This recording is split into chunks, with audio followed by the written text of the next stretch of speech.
नमस्कार आपको ज्ञानदीप ओडिया चैनल को स्वागत। ज्ञानदीप आज आम गोटे स्तोत्र शुणा ता हूँ हरि स्तोत्र। तो आपण मैंने बहुत संख्यार सपोर्ट कर आपको बहुत बहुत धन्यवाद। ये वीडियोटी को देखिए, लाइक करेंगे, शेयर करेंगे, कमेंट करेंगे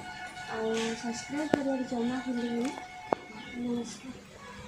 गजल पालम गजत कंठमालम शरचंद्रबालं महादैत्यकालं जगज्जलपालं कचत्कण्ठमालं शरच्चन्द्रबालं महादैत्यकालं नभोनीलकायं दुराबारमायं सुपद्मसहायं भजेऽहं सदाम्बोधिवासं गले पुष्पहासं जगत्सन्निवासं सत्यादित्यभासं गदाचक्रशस्त्रं लसत्पीतवस्त्रं हसचारुवक्त्रं भजेऽहं रमाकण्ठहारं श्रुतिवाससारं जलाम्रविहारं धराभारहारं चिदानन्दरूपं मनोज्ञस्वरूपं कृतानेकरूपं भजेऽहं जराजन्महीनं परानन्दपीनं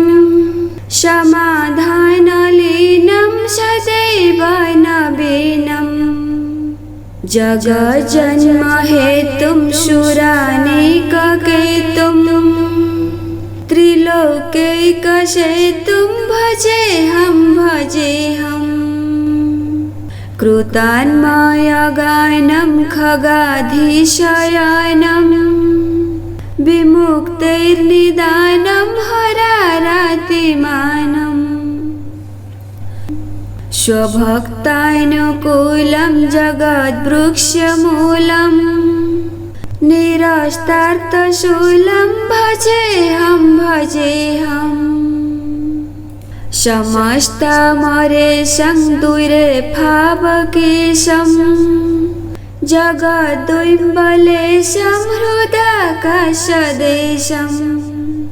सदा दीप्यदेहं विमुक्ताखिलेऽहं सुवैकुण्ठगेहं भजेऽहं शूरालीबलिष्ठं त्रिलोकीवरिष्ठं गुरूणां गरिष्ठं स्वरूपैकनिष्ठं सदा युद्धधीरं महावीरवीरं महाम्बोधितीरं भजेऽहं रमावामभागं तलानग्ननागं कृताधीनयागं गतारागरागं मुनीन्द्रैषु गीतं सुरेशं परितं गुणैर्धैरतीतं भजेऽहं जगज्जलपालं कचत्कण्ठमालं शरच्चन्द्रभालं महादैत्यकालं जगज्जलपालं कचत्कण्ठमालं शरच्चन्द्रभालं महादैत्यकालं नभोनीलकायं दुराबारमायं सुपद्मसहायं भजेऽहं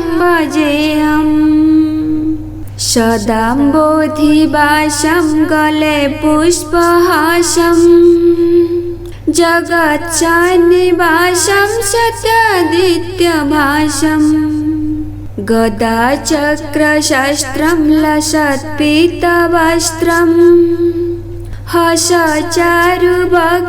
भजेऽहं रमाकण्ठहारं श्रुतिवाससारं जलाम्रविहारं धराभारहारं चिदानन्दरूपं मनोज्ञस्वरूपं कृतानेकरूपं भजेऽहं जराजन्महीनं परानन्दवीनं समाधानलीनं सदैव नवीनं जगज्जन्महेतुं सुरानेककेतुं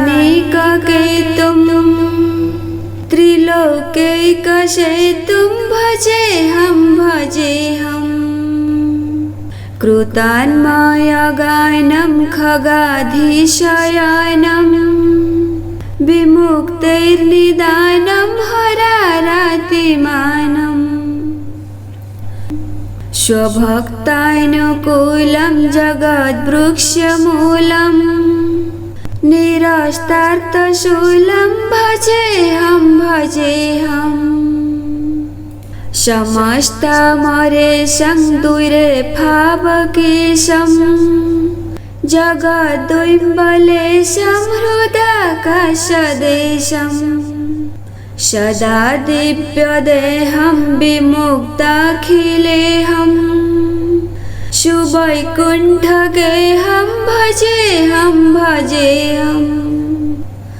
शूरालीबलिष्ठं त्रिलोकीवरिष्ठं गुरूणां गरिष्ठं स्वरूपैकनिष्ठं सदायुधधीरं महावीरवीरं महाम्बोधितीरं भजेऽहं रमावामभागं तलानग्ननागं कृताधीनयागं गतारागरागं मुनीन्द्रैषु गीतं सुरेशं परितं गुणैर्धैरतीतं भजेऽहं जगच्चलपालं कचत्कण्ठमालं शरच्चन्द्रभालं महादैत्यकालं जगच्चलपालं कचत्कण्ठमालं शरच्चन्द्रभालं महादैत्यकालं